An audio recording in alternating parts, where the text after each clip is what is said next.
Hey, not much going on today. I thought that I would just do a little short video on my ham shack. And if you want to call it that, it's not really a ham shack. It's really nothing more than a room that I keep my radio.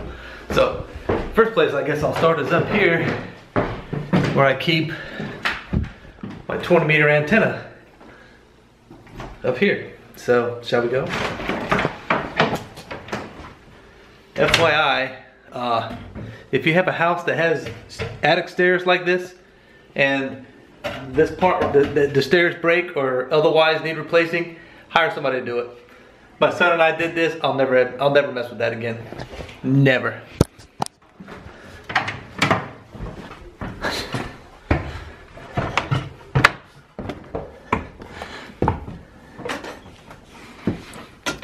Have to excuse the mess. We don't have a lot of stuff up here, but there is some stuff. So, right here is the apex of my dipole. It's nothing more than that's a B&C. I don't know what you call these in the real world. In the military, we call this right here a Cobra Head. See if I get that to focus. And I just have the coax connected here with some ferrite snap-on beads, tied off so it doesn't flap around too much. And one leg of my 20-meter dipole goes over to that corner of the attic, and this one goes over in that corner behind some boxes. The coax comes down across the floor, out that window right over there, and down into the other room. So, and that's where we're gonna head next. Yeah, these attic stairs, I would not recommend doing them yourself. Well, I got the door shut. Check it out. Christmas time in my household. My wife is the queen of Christmas. I'm here to tell you. Christmas, Christmas everywhere. Christmas, Christmas. Look at all the Christmas stuff. It's everywhere. And then she's got this ginormous tree here. Now, this is a fairly old house.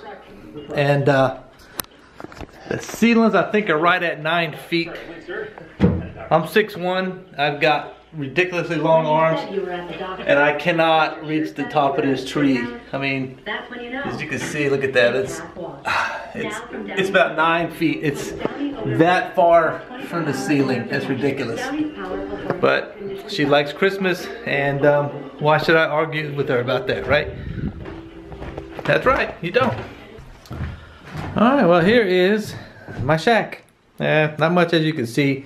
I know it looks bad, the wife really doesn't like it, but you can see the cables right there for the antennas coming in. Now the antenna in the attic was a 20-meter dipole, and the one with the black cable you saw just shooting out there is a 40-meter, and it is in some trees. And I don't know if I can get it without going outside, but I'll give it a shot. Well, I thought I'd come out and show you my antenna and walk the dog at the same time. I don't think he wanted to get outside. He was enjoying sleeping in his bed in there in the warmth anyway. Alright, so there's a front yard, and you've seen this before, probably from my tent video, but let me see if I can get this entire antenna. Nope. Had to wait for the doogie. Well, it looks like the leaves are all gone off of the trees, which is a good thing. I got most of them off of the yard, so that's even better. So if you look way up there, let's see if I can, oh, he's pulling. If I can zoom in on this. Alright, so you can see that right there. That's the balun. So that, and those are ferrite beads right there. So let me zoom out. I'm not sure, that's above the roof of my house. I'm not sure how high that is. So, but it's way up there. It's so much easier to get antennas in the trees with the leaves gone. So if you can see, I don't know if you can watch that wire going down on that side, but you can follow that green line all the way over here to this tree. When it turns into red, that's the length of it. So that's a 40-meter dipole, and the cable comes down to the house.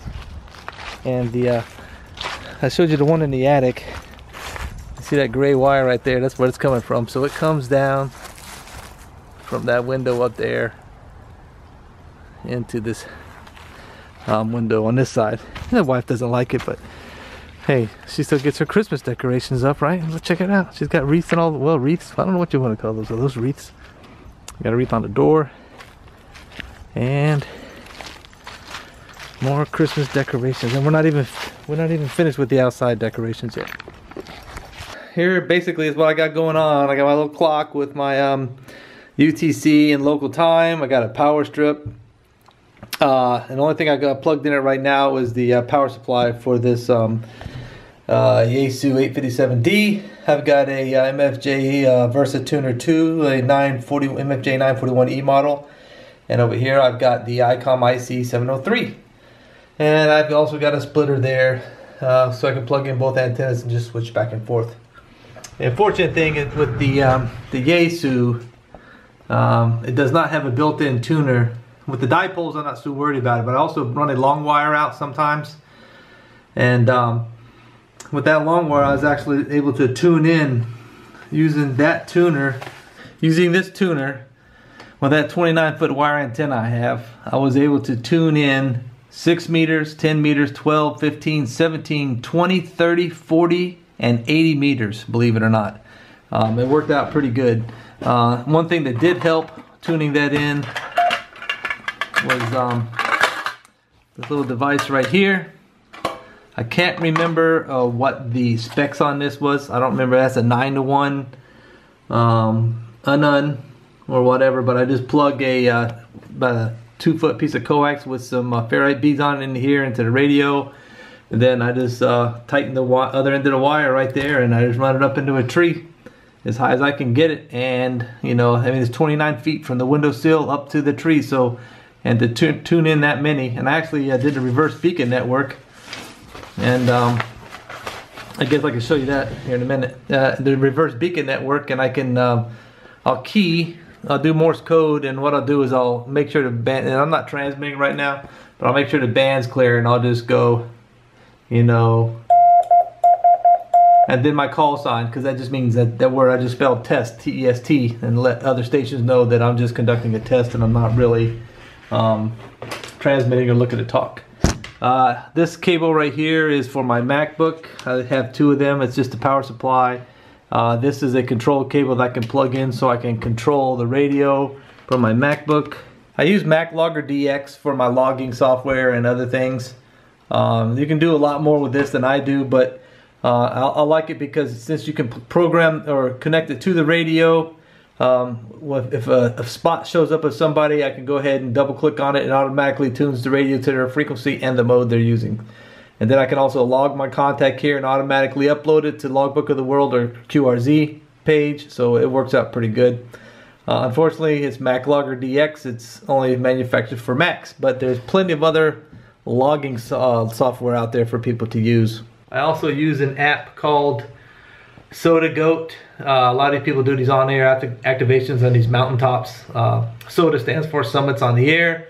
These guys will get a portable radio system, portable power, and they'll climb to these mountains, summits. Some of them are parks, some of them are climbs, some of them are hikes, some of them are walks, some of them are, you can drive to it.